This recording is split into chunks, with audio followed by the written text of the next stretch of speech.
Baik, selamat pagi Pak Haji dan selamat pagi teman-teman semuanya. Assalamualaikum warahmatullahi wabarakatuh. Perkenalkan kami dari kelompok 1 Katalis kelas B. Di sini kami akan memaparkan mengenai tugas kami yaitu pembuatan hidrogen atau produksi hidrogen.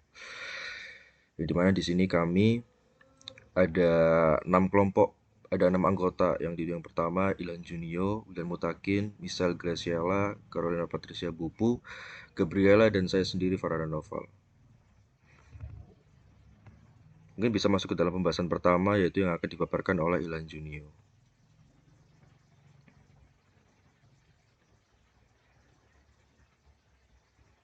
Udah kelihatan belum, Rek?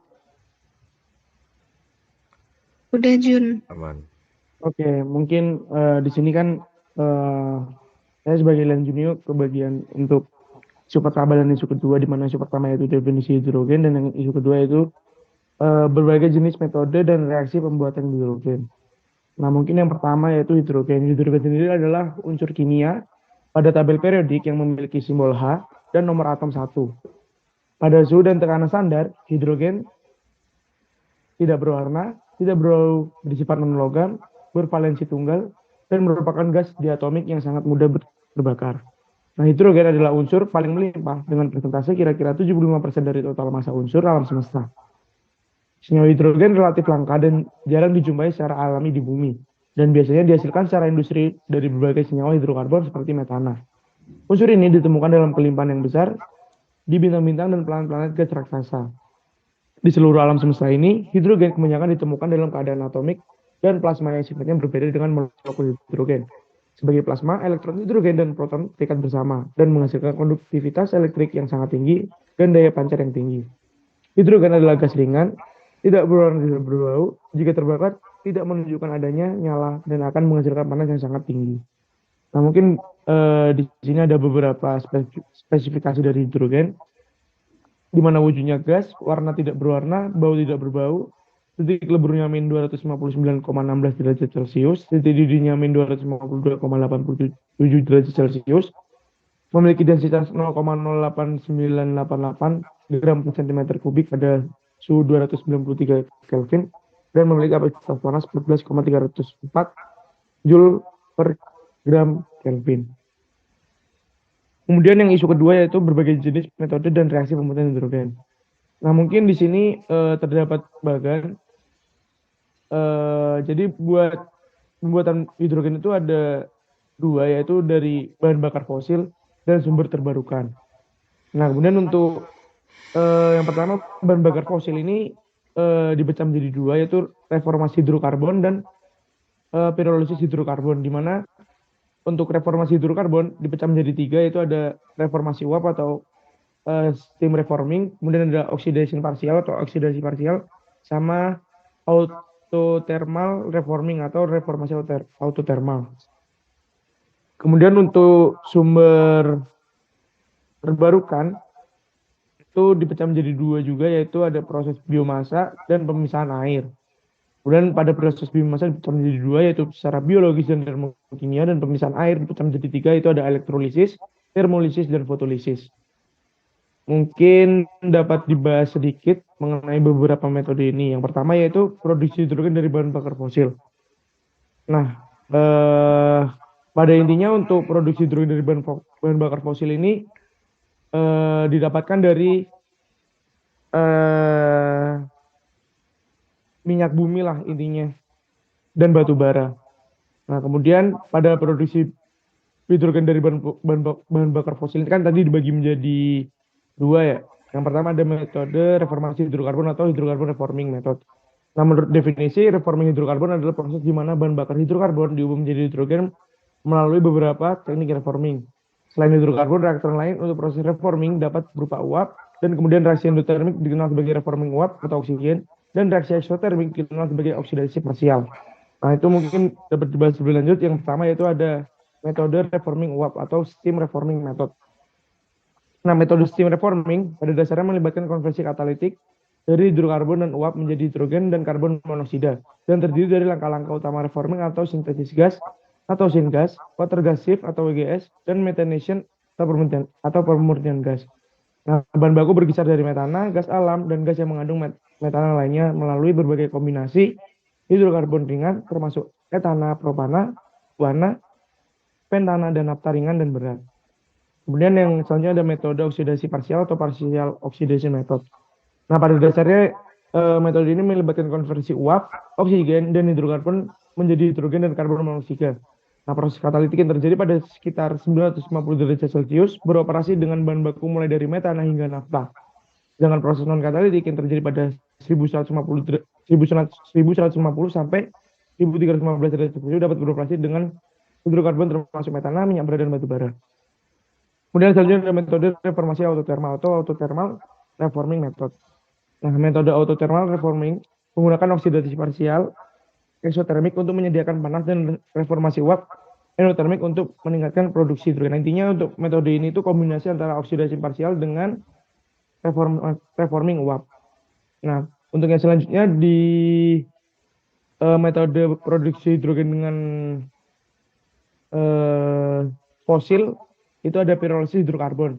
Di mana pirolisis hidrokarbon ini adalah proses yang terkenal di mana satu-satunya sumber hidrogen adalah hidrokarbon itu sendiri yang mengalami dekomposisi termal.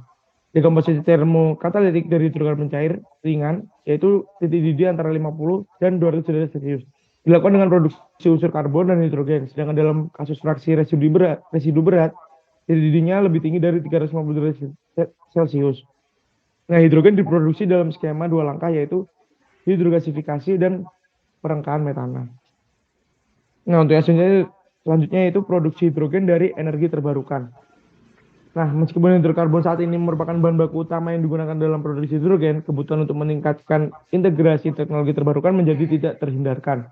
Nah, karena bahan bakar fosil menurun dan efek rumah kaca semakin meningkat, jadinya teknologi terbarukan ini akan meningkat dalam waktu dekat dan dalam jangka panjang diperkirakan akan mendominasi teknologi konvensional. Nah, pada energi terbarukan ini dibagi dua, yaitu yang pertama ada proses biomasa. Nah, biomasa sendiri adalah sumber energi primer terbarukan yang berasal dari bahan tanaman dan hewan, seperti sisa tanaman, kayu dari hutan, residu hutan, rumput, residu industri, limbah hewan dan kota, serta sejumlah bahan lainnya. Nah, dengan biomasa ini terbagi menjadi menjadi dua. Yang pertama yaitu melalui proses termokimia, di mana proses termokimia merupakan teknik di mana biomasa dapat diubah menjadi gas hidrogen dan gas kaya hidrogen. Nah, produksi gas kaya hidrogen dari sintesis yang diperoleh dari proses tersebut merupakan langkah maju yang efektif untuk iklim dengan zero emission gas rumah kaca yang diperlukan untuk pembangunan berkelanjutan. Nah, teknologi termokimia terutama melibatkan pirolisis dan gasifikasi.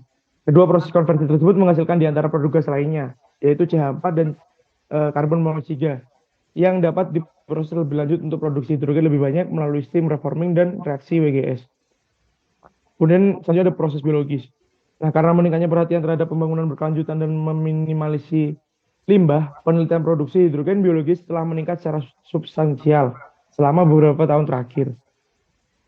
Sehingga sebagian besar proses biologis beroperasi pada suhu dan tekanan sekitar, sehingga kurang intensif energi. Selain itu, proses tersebut memanfaatkan sumber daya energi terbarukan yang tidak habis-habisnya dan berkontribusi pada daur ulang limbah karena proses tersebut juga dapat menggunakan berbagai bahan limbah sebagai bahan baku. Nah, proses biologis utama yang digunakan untuk produksi gas hidrogen adalah biofotolisis, langsung dan tidak langsung, fermentasi foto dan gelap, dan fermentasi gelap, dan fotofermentasi multitahap atau berurutan. Nah, umpan untuk biohidrogen adalah air untuk fotolisis di mana hidrogen diproduksi oleh beberapa bakteri atau ganggang secara langsung melalui sistem enzim hidrogenase atau nitrogenase. Nah, selanjutnya itu ada melalui pemisahan air atau water splitting. Nah, air sendiri adalah salah satu bahan baku yang paling melimpah dan tidak habis-habisnya di bumi dan dapat digunakan untuk produksi hidrogen melalui proses pemisahan air seperti elektrolisis, termolisis, dan fotoelektrolisis. Nah, di sini yang pertama ada elektrolisis. Elektrolisis adalah metode yang mapan dan terkenal merupakan teknik paling efektif untuk pemisahan air. Reaksi bersifat endotermik sehingga input energi yang dibutuhkan disediakan oleh listrik. Unit elektrolisis tipikal elektroliser terdiri dari katoda dan anoda yang terendam dan elektrolit. Dan umumnya ketika arus listrik dialirkan, air terbelah dan hidrogen diproduksi di katoda sementara oksigen dilepaskan di sisi anoda melalui suatu reaksi. Nantinya buat elektrolisis ini menggunakan prinsip katoda dan anoda. Kemudian selanjutnya ada termolisis. Termolisis atau pemisahan air, termokimia adalah proses di mana air dipanaskan pada suhu tinggi hingga terurai menjadi hidrogen dan oksigen. Nah, meski sederhana, pengurahan air tidak dilakukan sampai suhu sangat tinggi, umumnya lebih dari 2.500 derajat Celcius.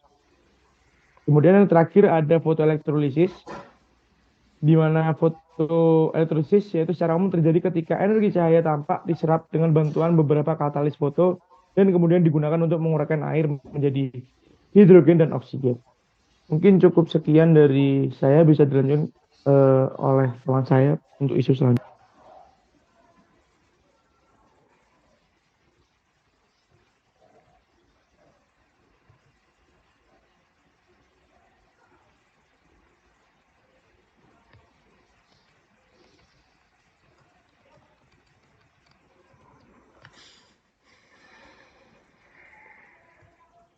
Ya, baik.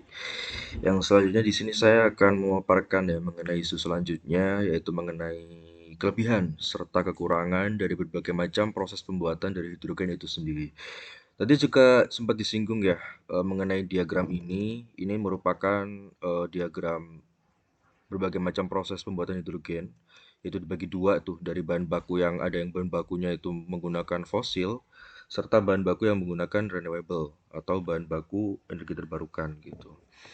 Nah, dari penjelasan teman saya sebelumnya yaitu Ilhan sudah dijelaskan akan mengenai ilmu pengetahuan secara generalnya. Dan di sini saya akan mengkerucut lebih untuk menjelaskan mengenai kelebihan dan kekurangan dari berbagai macam proses itu. Itu yang pertama SR atau steam reforming. Di sini tuh dia efisiensinya mencapai 74 sampai 85%, yang artinya dia lebih tinggi dibandingkan dengan efisiensi metode yang lain. Terus kemudian untuk kelebihannya yaitu yang pertama dia didukung teknologi yang maju, kemudian pembuatannya pun juga didukung oleh infrastruktur yang ada. Untuk kekurangan sendiri karena dia di sini menggunakan bahan baku fosil, otomatis produk yang dihasilkan atau byproductnya dia menghasilkan CO2 gitu. Kemudian untuk yang selanjutnya yaitu POX itu juga efisiensinya lebih rendah lah dibandingkan dengan SR yaitu 60 sampai 75%. Terus kemudian kelebihannya teknologi ini tuh sudah terbukti dan pembuatannya juga didukung oleh infrastruktur yang ada. Dan kekurangannya sama yaitu byproduct menghasilkan CO2. Terus kemudian untuk ATR itu juga sama efisiensinya sama POX. Untuk kelebihannya hampir-hampir mirip sama POX dan kekurangannya dia sama karena bahan bakunya menggunakan masih bio apa namanya fossil fuel. Jadi byproductnya masih menghasilkan CO2. Kemudian untuk yang selanjutnya yaitu JS pyrolysis. Untuk efisiensinya di sini dia tidak ada, tidak tercantum. Terus kemudian untuk kelebihannya dia free emisi dan pembuatannya lebih simpel. Tapi untuk kekurangannya produk samping yang dihasilkan itu masih mengandung karbon dan masih bergantung pada bahan bakar fosil. Kemudian untuk biomasa pirolisis di sini efisiensinya 35 sampai 50%.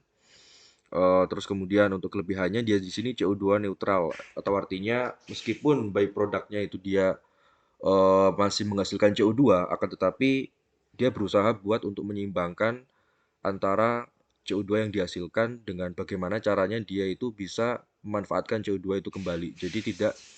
Jadi hasil CO2 yang dihasilkan itu tidak banyak lah istilahnya seperti itu.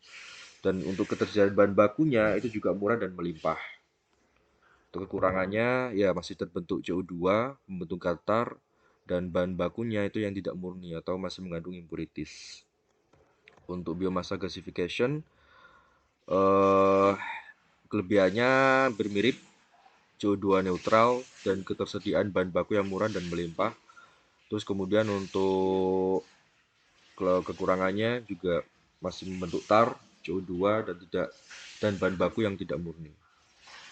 Terus kemudian untuk biofotolisis dia efisiensinya mencapai 10%.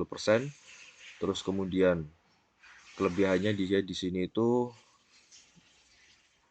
CO2 konsum. Jadi artinya dia mengonsumsi karbon dioksida seperti itu.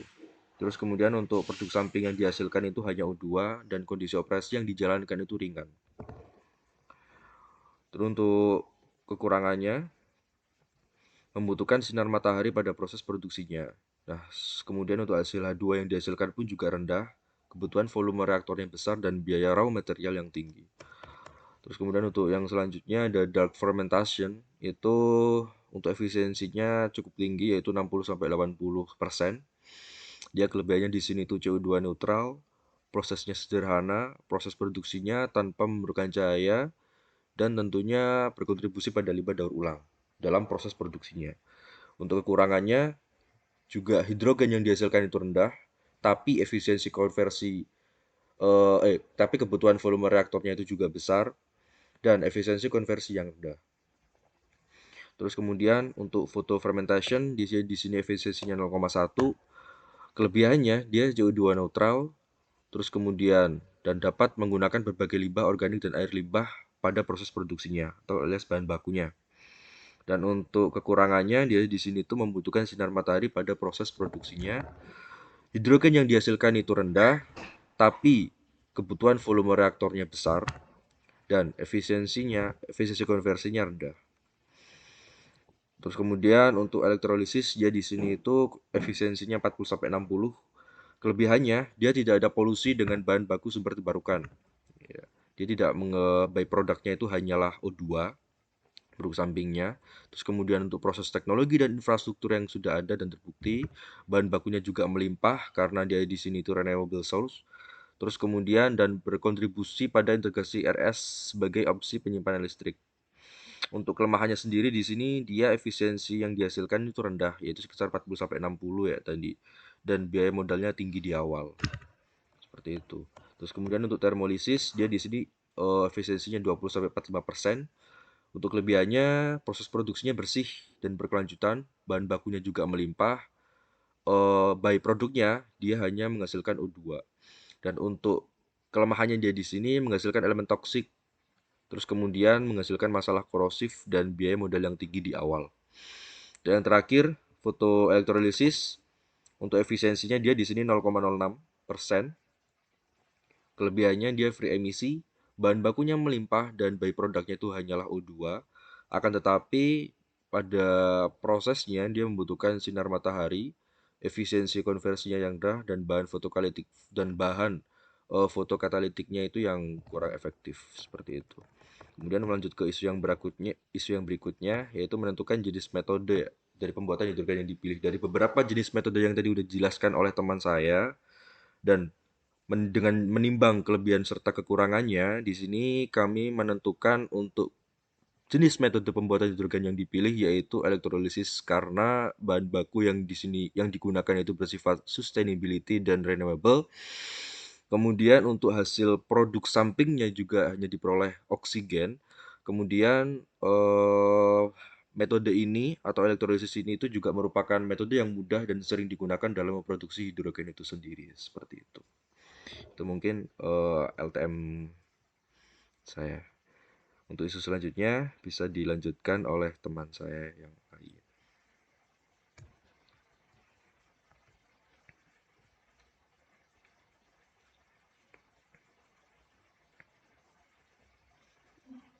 Oke, untuk isu berikutnya menjelaskan mekanisme reaksi pembuatan hidrogen yang dipilih.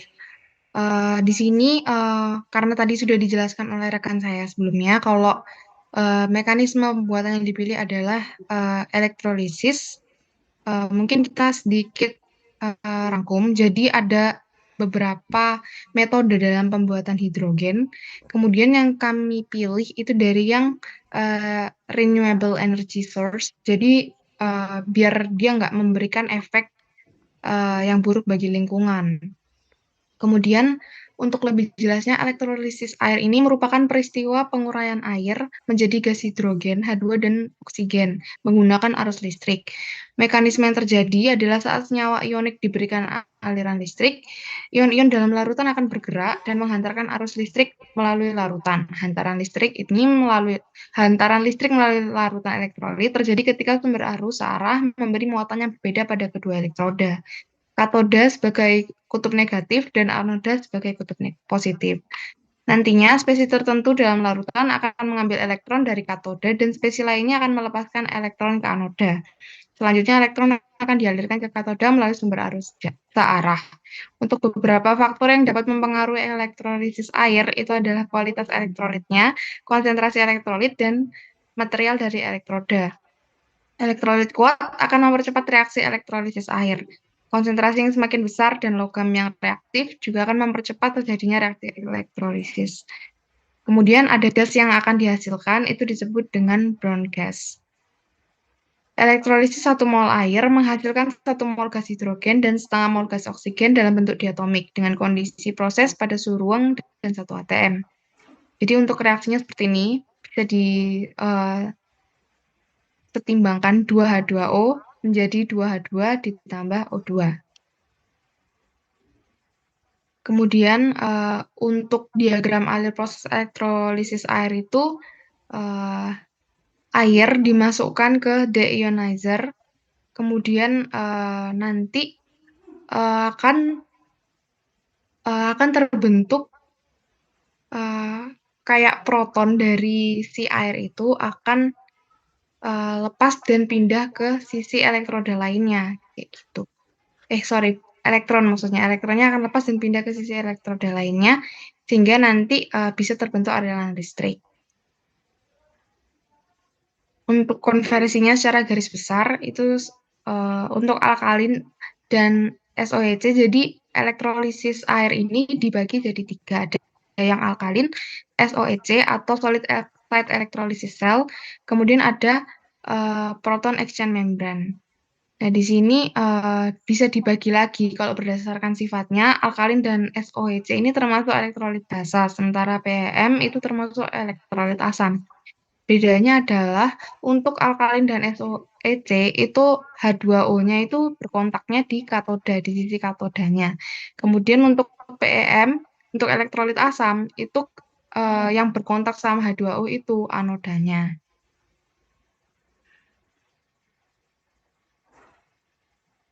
Ini mungkin lebih jelasnya lagi, pada teknologi PEM, air dikontakkan pada anoda yang kemudian terpecah menjadi proton.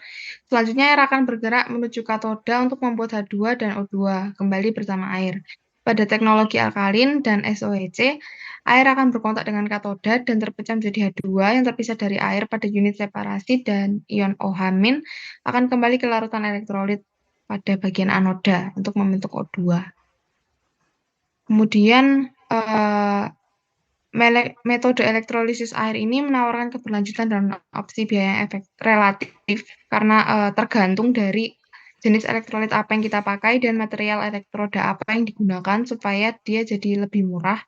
Kemudian apabila digunakan secara komersial, elektrolit alkalin dapat mencapai 380.000 kg H2 produksi tahunan dengan konsumsi energinya 53,4 kWh per kilogram H2, dan efisiensinya mungkin beberapa referensi bisa berbeda tergantung dengan material yang digunakan tadi, dan dari jurnal yang saya temukan itu bisa sampai 73% yang paling tinggi.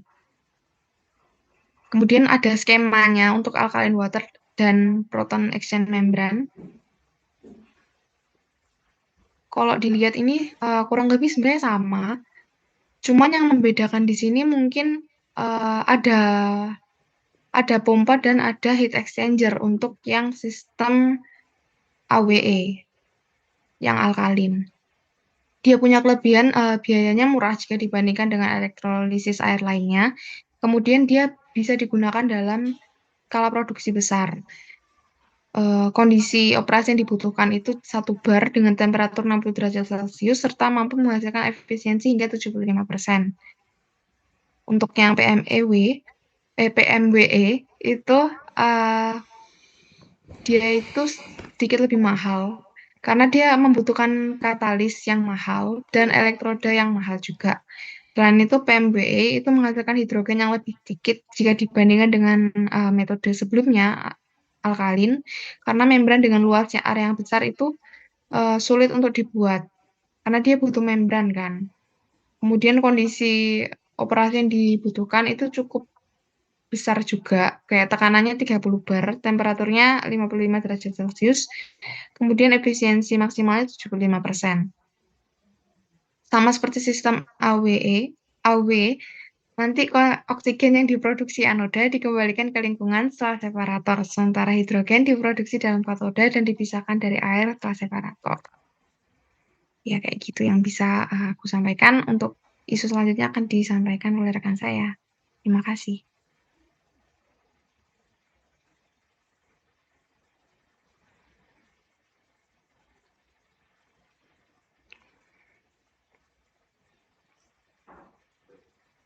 Oke, lalu untuk isu yang selanjutnya ini tentang katalis mungkin yang digunakan sesuai dengan metode yang sudah kita pilih, yaitu elektrolisis, di mana untuk pengenalannya di awal, ya katalis mungkin itu adalah katalis yang memiliki fase yang sama dengan reaktan dan produk yang dihasilkan.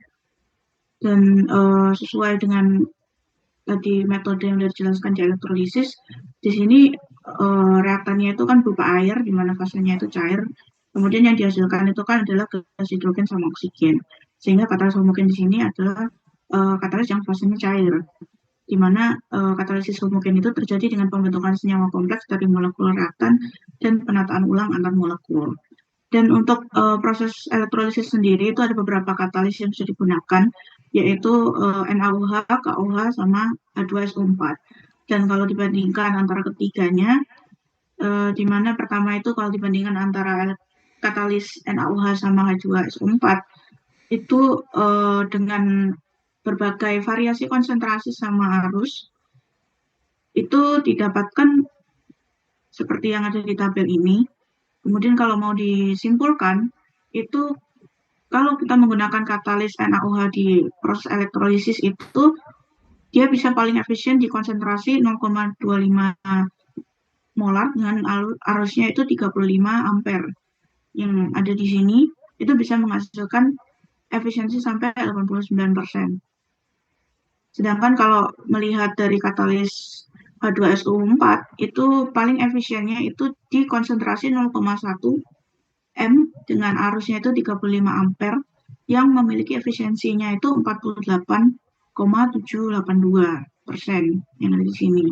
Sehingga dari keefektifan dua katalis ini antara NaOH sama H2SO4 itu masih lebih efektif katalis NaOH. Dan apabila dibandingkan antara katalis NaOH dan KOH yang sama-sama katalis basa, sebenarnya KOH ini memiliki konduktivitas ionik yang lebih tinggi.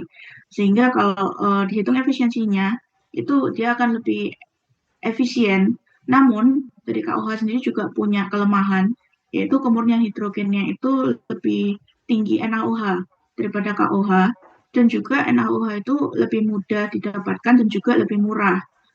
Sehingga kalau dipertimbangkan dari perbandingan efisiensi yang ada di NaOH sama H2SO4 juga dibandingkan dengan KOH, itu yang akan lebih efektif dan juga masih ekonomis itu adalah katalis NaOH, karena efisiensinya juga sudah cukup baik, walaupun mungkin masih lebih rendah daripada KOH, tapi dia juga punya keunggulan di kemurnian gas hidrogen yang dihasilkan, juga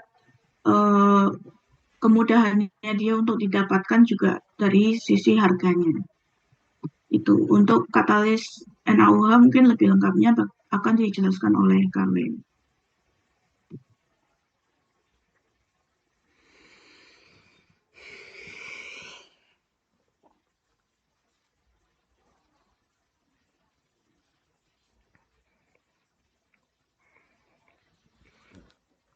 Oke, baik. Untuk selanjutnya, isu saya menentukan dan menjelaskan karakteristik katalis homogen yang sesuai dengan proses produksi hidrogen yang dipilih. Jadi untuk proses produksi hidrogen yang dipilih tadi adalah elektrolisis, dan berdasarkan pertimbangan perbandingan berbagai jenis katalis homogen tadi, digunakan katalis NaOH yang paling efektif dan cocok untuk digunakan dalam proses elektrolisis. Nah, ini merupakan salah satu hasil penelitian dari Spandari. Jadi di sini dapat dilihat ada tabel volume pada grafik volume produk H2 terhadap konsentrasi katalis, NaOH, dan kekuatan arus. Jadi dapat dilihat di sini untuk yang garisnya warna biru itu 15 ampere, kemudian yang warna merah itu 25 ampere, kemudian warna hijau 35 ampere. Nah, berdasarkan grafik ini dapat dilihat bahwa semakin tinggi kekuatan arus dan juga konsentrasinya, maka volume produk hidrogen yang dihasilkan juga akan semakin tinggi. Nah, namun efisiensi tertinggi dari katalis NaOH terjadi pada konsentrasi dan kekuatan arus tertentu. Jadi pada konsentrasi dan kekuatan arus tertentu nanti akan dapat menghasilkan produk hidrogen yang optimal pada kondisi tertentu. Jadi tidak semua berbanding lurus antara konsentrasi dan juga kekuatan arus, itu tergantung pada kondisi proses elektrolisisnya. Kemudian untuk karakterisasi katalis NaOH, yang pertama ada peningkatan konsentrasi katalis NaOH pada suatu arus tertentu dalam elektrolisis dapat meningkatkan volume gas hidrogen yang dihasilkan. Nah, di sini NaOH merupakan basa kuat yang dapat melepaskan ion OH- dengan mudah. Ion OH- ini dapat bereaksi dengan ion H+ dalam air untuk membentuk molekul air kembali. Kemudian yang kedua, katalis NaOH mampu meningkatkan konduktivitas elektrolit pada proses elektrolisis. Hal ini karena katalis NaOH dapat mengionisasi molekul air, sehingga memudahkan aliran arus listrik dalam elektrolit. Kemudian untuk kestabilan katalis, katalis NaOH itu termasuk katalis yang stabil, di mana katalis NaOH dapat digunakan dalam lingkungan asam dan juga efektif dalam lingkungan alkali. NaOH juga stabil pada suhu tinggi, sehingga dapat digunakan dalam proses elektrolisis pada suhu yang tinggi. Nah, selain itu, katalis NaOH juga tidak mengalami perubahan yang kekal dan tidak dikonsumsi dalam proses elektrolisis. Nah, hal ini menunjukkan bahwa katalis NaOH mampu bertahan dalam waktu yang lama dan tidak rusak selama proses elektrolisis berlangsung. Kemudian efisiensi, berdasarkan penelitian dari Iswandari tadi, dari grafik pada gambar 1, itu untuk efisiensinya itu berada pada konsentrasi 0,75 molar untuk katalis NaOH dan kekuatan arusnya 35 ampere dapat mencapai efisiensi hingga 89,354%. Nah, hal ini menunjukkan bahwa katalis NaOH dapat meningkatkan efisiensi pada proses elektrolisis. Sekian dari saya, mungkin dapat dilanjutkan oleh rekan saya.